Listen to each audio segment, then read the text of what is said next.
دھرم ناتھ نے ایک زوردار شیطانی کہا لگایا اور پھر لگاتا ہی چلا گیا اور جھومتا ہوا تہہ خانے سے باہر نکل گیا۔ وہ سیدھا اپنے کمرے میں پہنچ گیا جہاں راج اس کا چیلا اس کا بے چینی سے منتظر تھا۔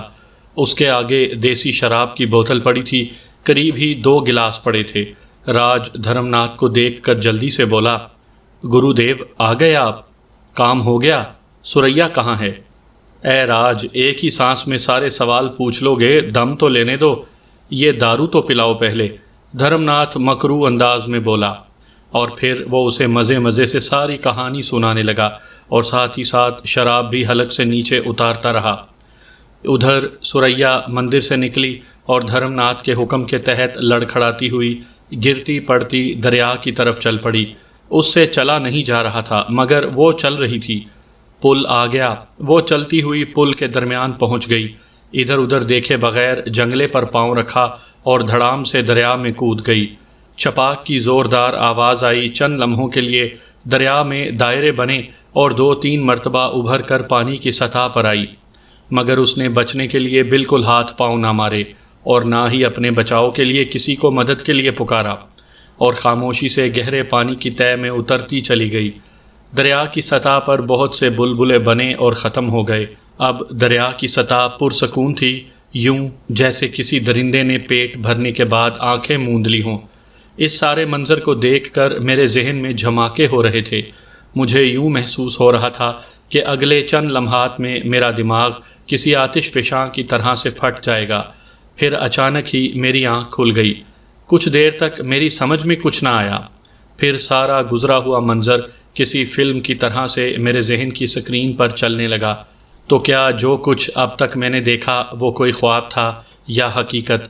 میری کچھ سمجھ میں نہیں آ رہا تھا کہ مجھے کیا کرنا چاہیے، میں کہاں جاؤں، کس سے پوچھوں؟ ان سب باتوں کو خواب کی صورت میں مجھے کیوں دکھایا گیا؟ کیا وہ بزرگ خود سریا کی مدد نہیں کر سکتے تھے؟ میں جتنا سوچتا جا رہا تھا اتنا ہی میرا ذہن الجھتا جا رہا تھا۔ جب ساری حقیقت میرے سامنے آئی تو میرا خون کھولنے لگا۔ اس پورے شہر میں اب تک جتنی بھی لڑکیاں گم ہوئی تھیں اور بعد میں لاشوں کی صورت میں ملی تھیں، وہ سب کی سب دھرم ناتھ کی درندگی کا شکار ہوئی تھی۔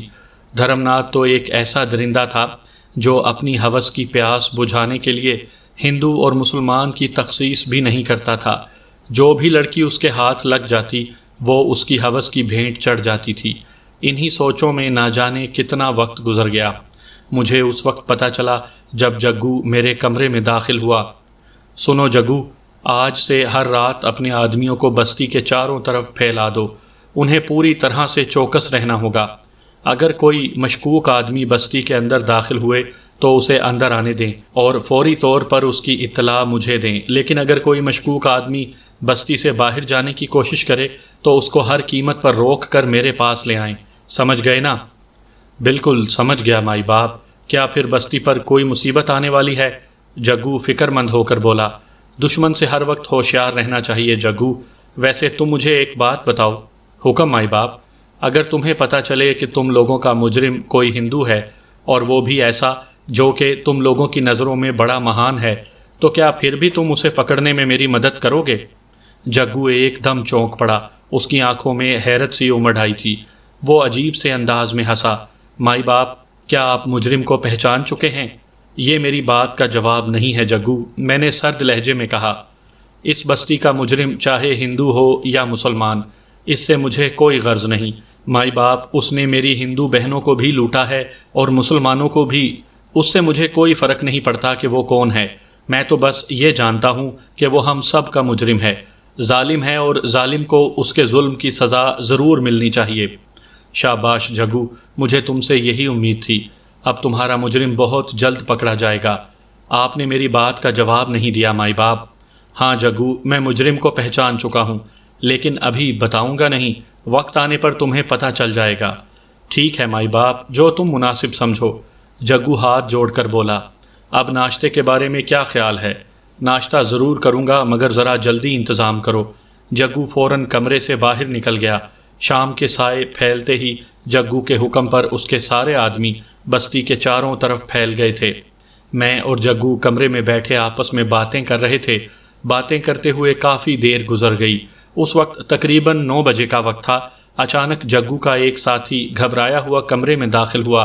اس نے آتے ہی کہا، جگو استاد، انسپیکٹر ونود اور تھانے کا نیا SHO بستی میں آئے ہیں اور ان کا رخ ہمارے ڈیرے کی طرف ہے۔ جگو یہ اطلاع سن کر پریشان ہو گیا۔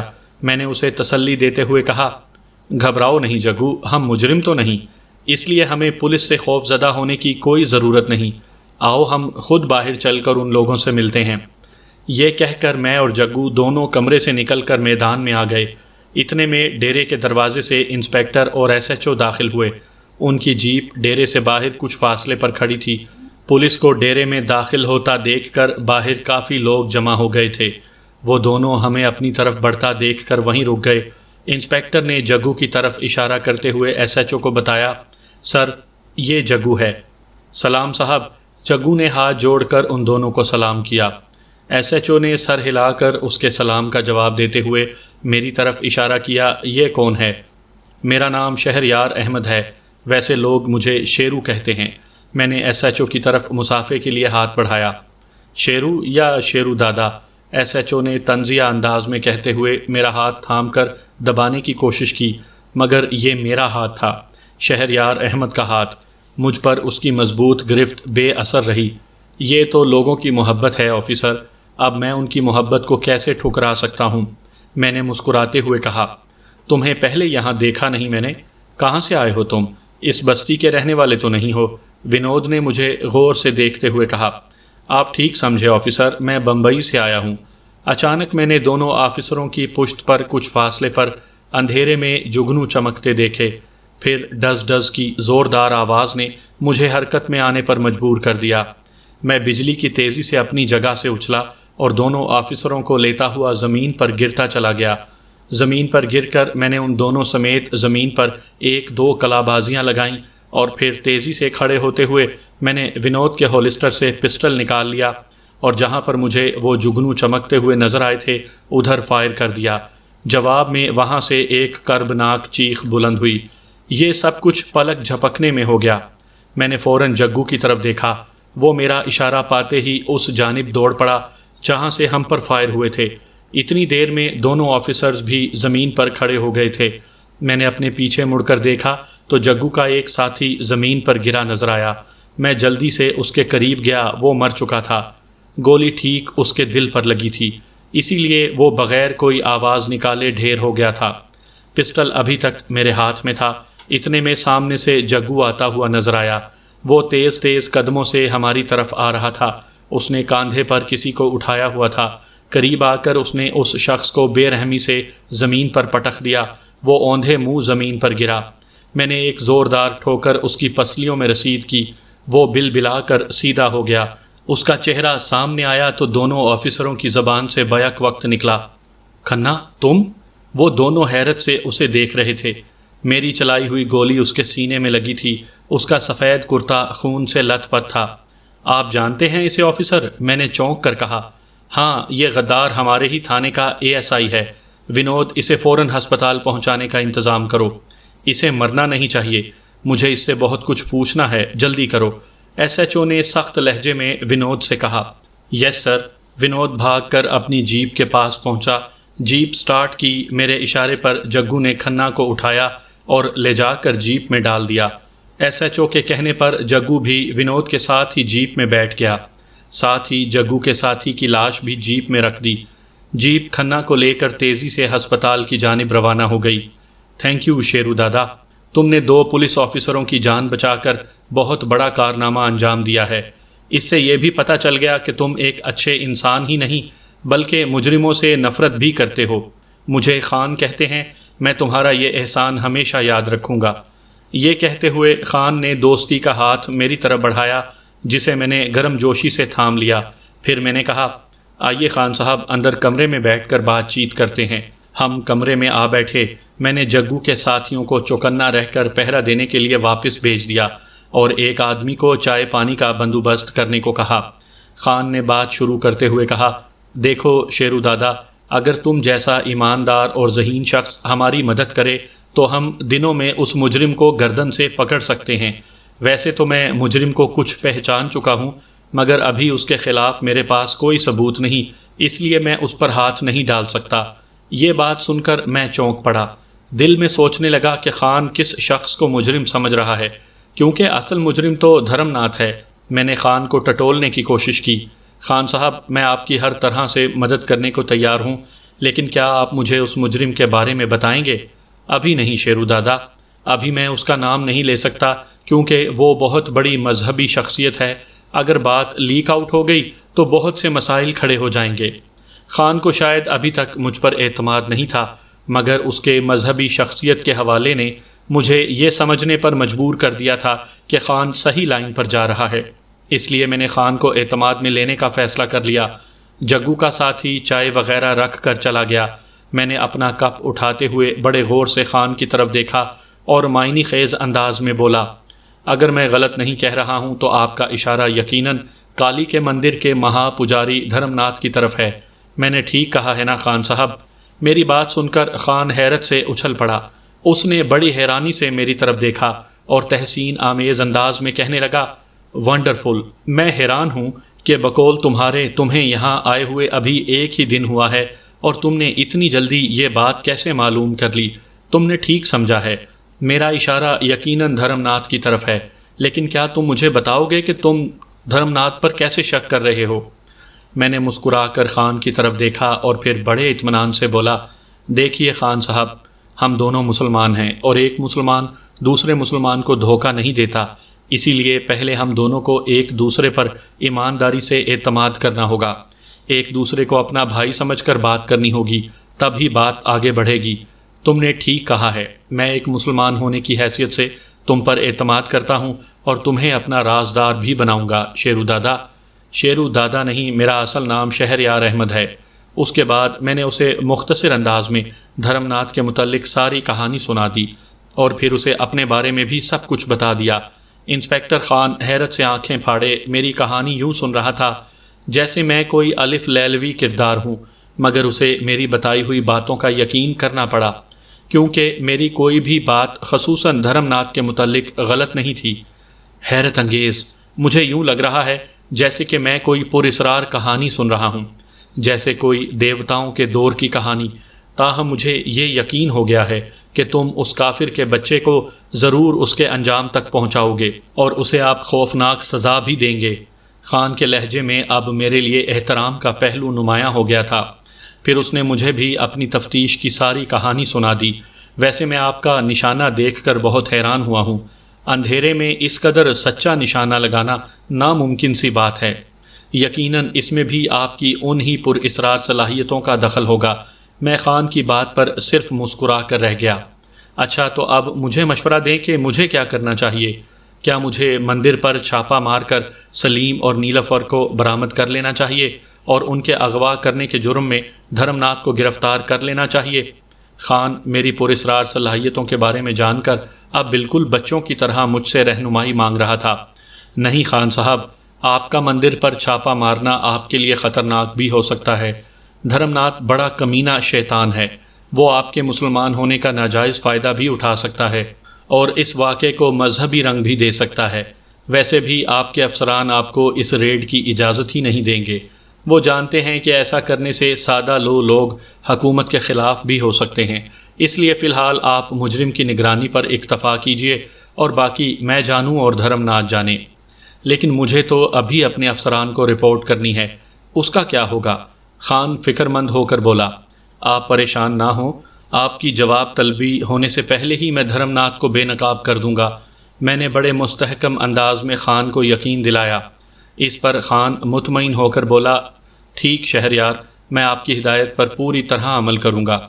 شہریار نہیں، میں یہاں پر شیرو دادا ہوں، یاد رکھیے۔ میں نے مسکرا کر اسے یاد دلایا۔ اوہ سوری، آئندہ یاد رکھوں گا۔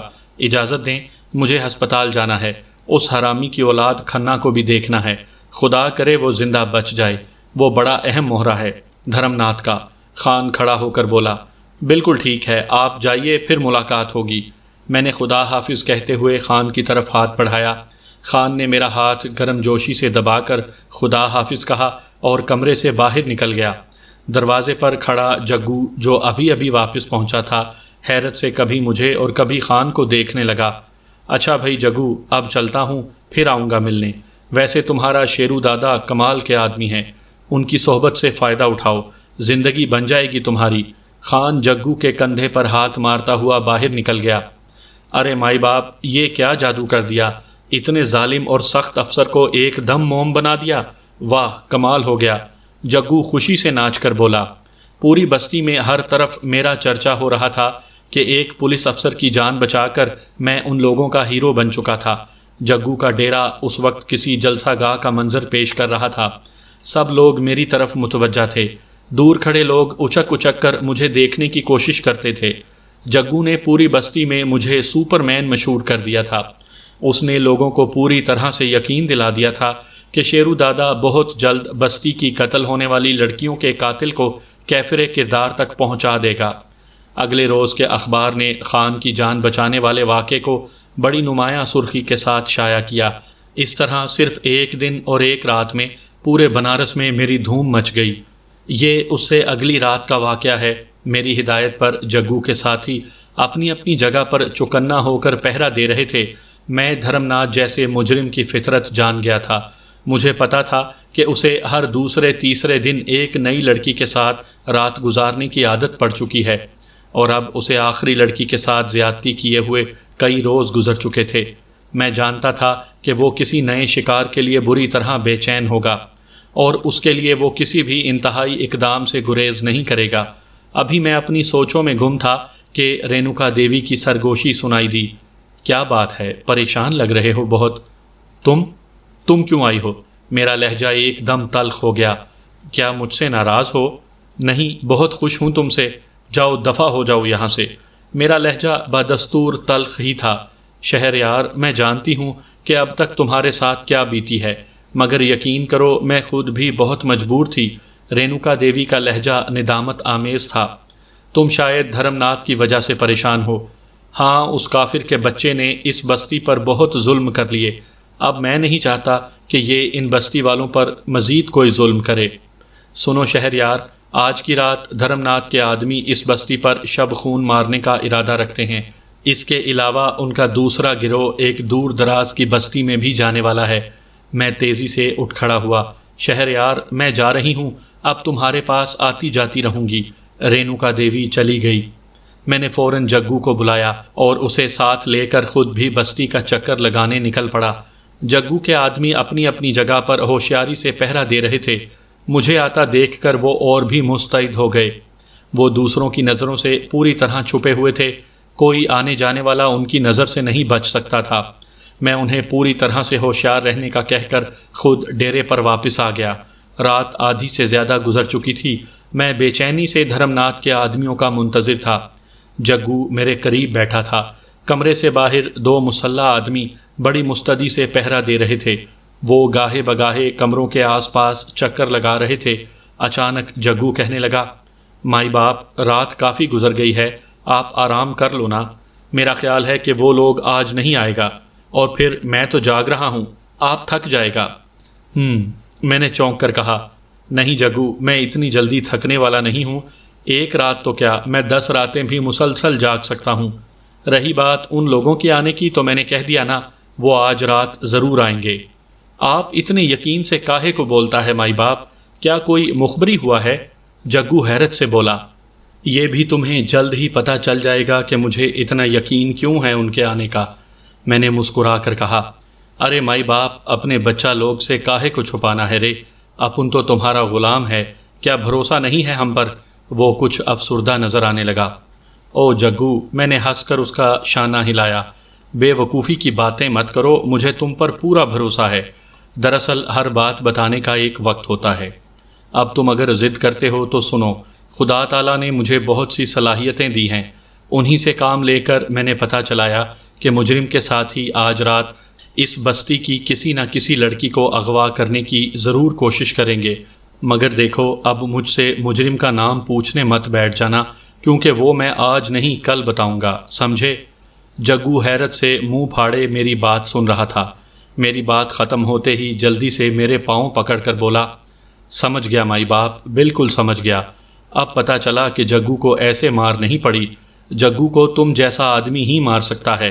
اپن نے تم کو ٹھیک 16 آنے مائی باپ بولا۔ اچھا اب ذرا چائے تو منگواؤ، میں نے مسکرا کر کہا۔ لو رامو چائے لا، فرسٹ کلاس چائے، ذرا جلدی، وہ کڑک کر بولا۔ ابھی لایا استاد، رامو نے بڑی پھرتی سے دروازے سے جھانک کر کہا اور فوراً ہی غائب ہو گیا۔ رات کا آخری پہر تھا، میں نے چائے کا آخری گھونٹ لے کر کپ زمین پر رکھا ہی تھا کہ مجھے دور سے ہلکے سے شور کی آواز محسوس ہوئی۔ جگو یہ آواز محسوس نہیں کر سکا۔ میں ایک دم اچھل کر کھڑا ہو گیا۔ مجھے کھڑا ہوتا دیکھ کر جگو بھی پھرتی سے کھڑا ہو گیا۔ وہ حیرت سے میری طرف دیکھ رہا تھا۔ مائی باپ کیا ہوا؟ وہ لوگ آ گئے ہیں، جگو فوراً میرے ساتھ آؤ۔ میں کسی زخمی چیتے کی طرح غرایا۔ ہم تیزی سے باہر نکلے۔ ہمیں باہر آتا دیکھ کر جگو کے ساتھی بھی ہمارے پیچھے لپکے۔ میں تقریباً دوڑ رہا تھا۔ اب شور کی آواز واضح ہو گئی تھی۔ ہم آواز کی سمت بھاگے، اچانک گولیاں چلنے کی آوازیں آنے لگیں۔ جگو اور اس کے ساتھی بڑی تیزی سے میرے آگے اور دائیں بائیں آ گئے تھے۔ میں سمجھ گیا کہ انہوں نے مجھے اپنی حفاظت میں لے لیا ہے۔ مجھے ان کی وفاداری دیکھ کر بڑی خوشی ہوئی۔ گولیوں کی آوازیں سن کر بستی والے جاگ گئے تھے۔ میرے کہنے پر جگو اور اس کے ساتھیوں نے چلا چلا کر بستی والوں کو گھروں کے اندر رہنے کا کہا۔ میں نہیں چاہتا تھا کہ کوئی بے گناہ مجرموں کی یا ہماری گولیوں کا نشانہ بن جائے۔ لوگوں نے اس ہدایت پر پوری طرح عمل کیا۔ مجھے اپنے آدمیوں کے ٹھکانوں کا علم تھا، اس لیے میری نظریں تیزی سے مخالف سمت میں گردش کر رہی تھیں۔ پھر میری اندھیرے میں دیکھنے والی قوت نے مجھے ایک مخالف کی نشاندہی کر دی تھی، اور اس کے ساتھ ہی میری پسٹل سے نکلنے والی گولی نے اپنا کام کر دکھایا۔ جواب میں ایک کربناک چیخ فضا میں گونجی۔ اس کے ساتھ ہی میں نے تیزی سے اپنی جگہ چھوڑ دی، کیونکہ میں جانتا تھا کہ مخالف میری گولی سے نکلنے والے شعلے کی روشنی میں میری پوزیشن سمجھ جائیں گے، اور وہی ہوا۔ ٹھیک اس جگہ 3-4 فائر ہوئے، مگر اب میں اس جگہ سے کافی دور تھا۔ مجرم وہ کام نہ کر سکے جو میں نے کیا تھا، اور یہی غلطی ان کی زندگی کی آخری غلطی ثابت ہوئی۔ میں نے ٹھیک اس جگہ فائر کیے جہاں سے مجھے ان لوگوں کے شعلوں کی روشنی نظر آئی تھی۔ ایک بار پھر فضا میں 2 خوفناک چیخیں بلند ہوئیں۔ میں نے اپنے دائیں جانب دیکھا۔ اندھیرا ہونے کے باوجود مجھے جگو کے چہرے پر حیرت کے بے شمار سائے رقص کرتے نظر آئے۔ وہ یقیناً اس بات پر حیران ہوگا کہ میں اندھیرے میں کس طرح ٹھیک ٹھیک نشانے لگا رہا تھا۔ جگو کے ساتھی بھی اندازے سے مجرموں پر گولیاں برسا رہے تھے۔ اچانک میں نے محسوس کیا کہ مجرم اب بھاگ نکلنے کی فکر میں ہیں، کیونکہ انہوں نے اب اندھا دھند فائرنگ شروع کر دی تھی۔ ان کی آواز اب دور ہونے لگی تھی۔ میں نے کڑک کر اپنے ساتھیوں کو حکم دیا، کوئی بچ کر نہ جائے، گھیرے میں لے لو سب کو۔ اتنے میں جگو کے باقی ساتھی بھی پہنچ گئے۔ میری ہدایت پر پوری طرح سے عمل ہوا تھا۔ جگو کے ساتھیوں نے ایک وسیع دائرے میں پھیل کر مجرموں کے بھاگنے کے تمام راستے مسدود کر دیے۔ میں نے فائرنگ بند کر دی تھی، کیونکہ اس طرح اپنے ہی کسی ساتھی کو گولی لگنے کا خطرہ تھا۔ اچانک مجھے 2 آدمی اپنی طرف بھاگتے نظر آئے۔ جگو نے اپنی پسٹل سیدھی کی، مگر میں نے اسے روک دیا۔ کیا کرتے ہو بے وقوف، اس طرح اپنے کسی آدمی کو بھی گولی لگ سکتی ہے۔ جگو کا پسٹل والا ہاتھ جلدی سے نیچے ہو گیا۔ وہ لوگ کچھ اور نزدیک آ گئے تھے۔ میں بگولے کی مانند اپنی جگہ سے اچھلا اور فضا میں کلا بازیاں کھاتا اور کبھی کسی لٹو کی طرح گھومتا ہوا عین مجرموں کے قریب پہنچ گیا، اور پھر میرے ہاتھ میں موجود پسٹل شعلے اگلنے لگی۔ چند لمحوں میں ہی تمام مجرم اپنے انجام تک پہنچ چکے تھے۔ میں نے پوری تسلی کرنے کے بعد کہ اب کوئی مجرم باقی نہیں بچا، آواز دے کر جگو کو بلایا۔ جگو کے ساتھ ساتھ دوسرے ساتھی بھی قریب آ گئے۔ پھر ان سب نے مل کر ایک فلک شگاف کہا لگایا، شیرو دادا زندہ باد، اور نعرے کی گونج سن کر دھڑا دھڑ دروازے کھلنے لگے۔ لوگوں کی گھروں کی بند لائٹیں جلنا شروع ہو گئیں۔ جگو اور اس کے ساتھی میرے گرد دیوانہ وار ناچ رہے تھے، اور ان لوگوں کے درمیان کھڑا میں مسکرا رہا تھا۔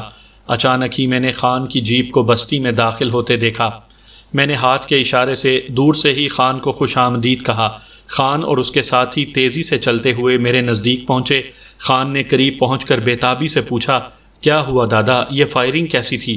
خان صاحب، مجرموں نے آج پھر بستی پر اپنے شکار کی تلاش میں شب خون مارا تھا، مگر جگو اور اس کے ساتھیوں کی شاندار کارکردگی کی بدولت وہ بری طرح ناکام رہے۔ میں نے مختصر سی تفصیل بتائی۔ تو کیا مجرم بھاگ گئے، کوئی پکڑا نہیں گیا؟ خان نے پوچھا۔ ارے خان صاحب، ہمارا مائی باپ کے ہوتے ہوئے وہ ظالم کا بچہ کیسے بھاگ سکتا تھا؟ ادھر آ کر دیکھو نا، ان کی لاشوں کا ڈھیر پڑا ہے، یہ سب کا سب اکیلے ہمارے مائی باپ نے ڈھیر کیا ہے، دیکھو نا، آگے آؤ، جگو نے بڑے فخریہ انداز میں کہا۔ ونڈرفل شیرو دادا، یہ تو واقعی آپ نے کمال کر دیا۔ ونود، جیپ سے ٹارچ نکالو، خان نے مسرت بھرے انداز میں میرا ہاتھ دبا کر کہا۔ ونود نے ٹارچ نکال کر روشن کی۔ یہ ایک چھوٹا سا میدان تھا اور آس پاس کے مکانوں میں روشنی ہونے کے باوجود یہاں خاصا اندھیرا تھا، اس لیے ٹارچ جلانی پڑی تھی۔ ہم نے ٹارچ کی روشنی میں میدان میں مختلف جگہوں پر گرے ہوئے مجرموں کی لاشوں کو دیکھا۔ وہ سب ختم ہو چکے تھے، یہ تعداد میں 7 تھے، اور سب کے سب گولیوں کا شکار ہو گئے ہیں۔ پھر میں نے انسپکٹر خان کو تمام صورتحال سے آگاہ کیا۔ کچھ دیر بعد پولیس کے کمشنر کو بھی اطلاع دے دی گئی اور کمشنر خود بھی وہاں پر پہنچ گیا۔ کمشنر کو شاید انسپکٹر خان نے پہلے ہی سب کچھ بتا دیا تھا، مگر کمشنر دھرم ناتھ پر ہاتھ ڈالنے سے ڈرتا تھا۔ کمشنر نے مجھے اپنے ایک لمبے چوڑے منصوبے کے بارے میں بتایا، جس کے جواب میں نے تلخی سے کمشنر سے کہا کہ نہیں، اتنا وقت نہیں ہے، اور میں اٹھ کھڑا ہوا۔ مگر دادا، کمشنر جلدی سے کھڑا ہو کر منمنایا۔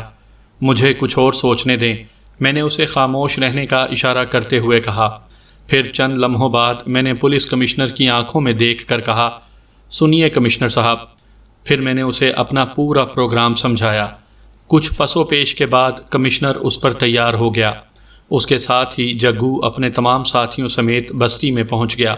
صرف 10 منٹ میں وہ پوری بستی کے مردوں اور عورتوں کو اکٹھا کر لایا۔ پولیس کمشنر اور دوسرے لوگ اتنی دیر میں واپس جا چکے تھے۔ پروگرام کے مطابق انہیں آدھے گھنٹے بعد مندر میں پہنچنا تھا۔ جگو نے انہیں ساری بات اچھی طرح سمجھا دی تھی۔ لوگ حقیقت جان کر بری طرح مشتعل ہو چکے تھے۔ باہر شور کی آواز سن کر میں پروقار انداز میں جلتا ہوا ڈیرے سے باہر نکل آیا۔ مجھے دیکھ کر لوگوں کا جوش و خروش عروج پر پہنچ گیا۔ وہ میرے نام کے نعرے لگا رہے تھے اور ساتھ ہی دھرم ناتھ کو گالیاں بھی دے رہے تھے۔ یہ 400-500 لوگوں کا اچھا خاصا ہجوم بن چکا تھا۔ میں نے ہاتھ اٹھا کر انہیں خاموش رہنے کا اشارہ کیا۔ مجمع پر ایک دم سکوت چھا گیا۔ میں نے پر اثر انداز میں کہا، بہنوں اور بھائیوں، میں نے آپ سے وعدہ کیا تھا کہ بہت جلد آپ کا مجرم آپ کے قدموں میں ہوگا۔ میں نے اپنا وعدہ پورا کر دیا۔ بس چند لمحوں کی بات ہے، آپ کا مجرم آپ کے سامنے ہوگا۔ وہ درندہ مندر کا پجاری بن کر آپ لوگوں کو دھوکہ دے رہا ہے۔ اس کے نزدیک کوئی لڑکی ہندو ہے اور نہ مسلمان، بس وہ اپنی ہوس پوری کرنا چاہتا ہے۔ پولیس اس کے اثر و رسوخ کی وجہ سے اس پر ہاتھ ڈالنے سے گھبرا رہی ہے۔ ہمیں اپنا مجرم خود پکڑنا ہوگا۔ اب بھی اس نے ایک لڑکی کو چھپا رکھا ہے اور بھی بہت سے بے گناہ اس کی قید میں ہیں۔ ہمیں اس کے مکروہ چہرے کو بے نقاب کرنا ہے، قانون کو اس کا اصلی چہرہ دکھانا ہے۔ کیا آپ لوگ میرا ساتھ دیں گے؟ ہم سب تمہارے ساتھ ہیں، ہم شیرو دادا کے ساتھ ہیں، لوگوں نے پرجوش انداز سے جواب دیا۔ تو پھر چلے آؤ میرے ساتھ، میں نے گرجدار آواز میں کہا۔ لوگ نعرے لگاتے ہوئے میرے پیچھے چل پڑے۔ ہجوم مجرم کو پہچان کر بے قابو ہو رہا تھا۔ ان کا جوش و خروش قابل دید تھا۔ خود میرا بھی عجب حال تھا۔ دھرم ناتھ سے براہ راست ٹکراؤ کے خیال سے میرا خون جوش مار رہا تھا۔ انسانیت کے ایک دشمن کو کیفر کردار تک پہنچانے کے لیے میرا دل اتنی تیزی سے دھڑک رہا تھا جیسے ابھی سینہ پھاڑ کر باہر آ جائے گا۔ آدھے گھنٹے بعد ہم لوگ مندر کے قریب پہنچ چکے تھے۔ میں سب سے آگے تھا۔ میرے دائیں طرف جگو اور بائیں طرف جگو کا ایک اور دلیر ساتھی رامو تھا۔ جگو اور اس کے ساتھی پوری طرح مسلح تھے۔ میں خود بھی پوری طرح تیار تھا۔ مندر کی سیڑھیاں چڑھتا ہوا میں مندر کے صحن میں داخل ہو چکا تھا۔ لوگوں کے نعروں میں مزید شدت آ گئی تھی۔ مندر ان کے شور کی گونج سے تھرا رہا تھا۔ کان پڑی آواز بھی سنائی نہیں دیتی تھی۔ شور شرابے کی آواز سن کر پوجا میں مصروف پجاری اور دیوداسیاں پوجا چھوڑ کر باہر نکل آئے اور حیرت سے نعرے لگاتے ہوئے ہجوم کو دیکھنے لگے۔ سب سے بڑا پجاری راجپال غصے سے لوگوں کو گھورتے ہوئے کسی پاگل کتے کی طرح غرایا۔ یہ کیا بات ہے؟ کیوں شور کر رہے ہو؟ یہ مندر ہے، تمہارے بابا کا گھر نہیں۔ بھگوان کے گھر میں نعرے لگاتے ہوئے تمہیں شرم نہیں آتی؟ خاموش ہو جاؤ، کہیں ایسا نہ ہو کہ کالی ماتا تم سب کو جلا کر بھسم کر ڈالے۔ لوگوں پر راجپال کی کسی بات کا کوئی اثر نہیں ہوا۔ وہ اسی طرح دھرم ناتھ کے خلاف نعرے لگاتے رہے۔ چپ ہو جاؤ مورکھ، دھرم ناتھ جی جیسے مہان کالی ماتا کے بھگت کے خلاف اپنی گندی زبان استعمال نہ کرو، ورنہ دھرم ناتھ جی۔ میں نے ہاتھ اٹھا کر ہجوم کی طرف اور پھر خونی نگاہوں سے راجپال کی طرف دیکھا۔ اور دھرم ناتھ کے پالتو کتے، اپنا بھاشن بند کر اور اس راکشس کو ہمارے حوالے کر دے۔ آج اس عزتوں کے بیوپاری کا یوم حساب ہے، میں نے گرج کر کہا۔ مجمع میں ایک دم سناٹا سا چھا گیا تھا۔ راجپال کے چہرے پر کئی رنگ بدلے۔ دیوداسیاں خوفزدہ نظروں سے میری طرف دیکھ رہی تھیں۔ راجپال اب براہ راست مجھ سے مخاطب ہوا، لیکن اس کی آواز صاف طور پر لرز رہی تھی۔ وہ پہلے جیسا جوش و خروش نہیں تھا اس کے لہجے میں۔